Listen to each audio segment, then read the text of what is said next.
തെരഞ്ഞെടുപ്പ് പ്രഖ്യാപനത്തിന് പിന്നാലെ അപ്രതീക്ഷിത സ്ഥാനാർത്ഥിയെ പ്രഖ്യാപിച്ച 2020. സീറ്റ് ലഭിക്കാത്തതിനെ തുടർന്ന് കോൺഗ്രസിൽ നിന്ന് രാജിവെച്ച ബാബു ദിവാകരനാണ് കുന്നത്തുനാട് മണ്ഡലത്തിലെ 2020 സ്ഥാനാർത്ഥി. 95% സീറ്റ് ചർച്ചകൾ പൂർത്തിയായെന്നും വൈകാതെ സ്ഥാനാർത്ഥി പ്രഖ്യാപനം ഉണ്ടാകുമെന്നും BJP സംസ്ഥാന അധ്യക്ഷൻ രാജീവ് ചന്ദ്രശേഖർ പറഞ്ഞു.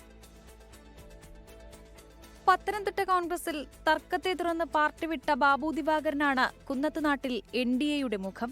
DCC general secretary, youth Congress Pathanamthitta ജില്ലാ പ്രസിഡന്റ് എന്നീ നിലകളിൽ പ്രവർത്തിച്ച ആളാണ് ബാബു ദിവാകരൻ.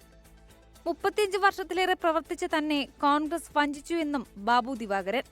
ഇത്തവണ ഞാനിത് ഒരു അവസാന ചാൻസ് എന്ന നിലയിൽ ചോദിച്ചു. പക്ഷേ അത് പരിഗണിക്കുന്നില്ല. ആ വഴിയിലൂടെ പോലും എന്റെ അപേക്ഷ വെക്കുന്നില്ല എന്ന് കണ്ടപ്പോഴാണ് ഞാൻ എന്റെ വേദനകൾ പുറത്തു.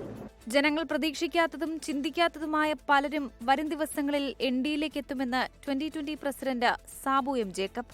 ഞങ്ങളുടെ 2020യുടെ എല്ലാ സ്ഥാനാർത്ഥികളും സർപ്രൈസ് നൽകുന്നതായിരിക്കും.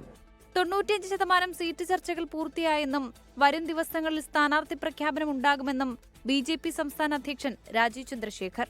കോൺഗ്രസ് നശിപ്പിച്ച് CPM നശിപ്പിച്ച നാടിനെ മാറ്റാൻ BJP, NDA, 2020, BDS മാത്രമേ കഴിയുള്ളൂ.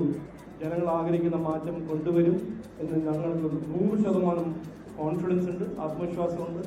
ഒരു തർക്കവുമില്ല, ഒരു ഇഷ്യൂ ഇല്ലാതെ ഞങ്ങൾ NDAയിൽ സീറ്റ് വിഭജനവും സീറ്റ് ഡിവിഷനും സീറ്റ് തീരുമാനമെല്ലാം നന്നായി നടക്കും. കേരളത്തിലുടനീളം 2020യുടെ സ്ഥാനാർത്ഥികൾ ഉണ്ടാകുമെന്ന് പറഞ്ഞ സാബു M. ജേക്കബ് മത്സര രംഗത്തുണ്ടാകുമോ എന്ന കാര്യത്തിൽ അതും സർപ്രൈസ് ആണെന്ന് കൂട്ടിച്ചേർത്തു. ചക്കയാണ് 2020യുടെ തെരഞ്ഞെടുപ്പ് ചിഹ്നം. 24 കൊച്ചി. ലോകത്തെവിടെയായാലും ഏത് സമയത്തും 24 വാർത്തകളും ഓഗ്മെന്റഡ് റിയാലിറ്റി പാക്കേജുകളും എക്സ്പ്ലെയിനറുകളും വിശദമായി കാണാൻ ഞങ്ങളുടെ YouTube ചാനൽ നിങ്ങൾക്ക് സബ്സ്ക്രൈബ് ചെയ്യാം.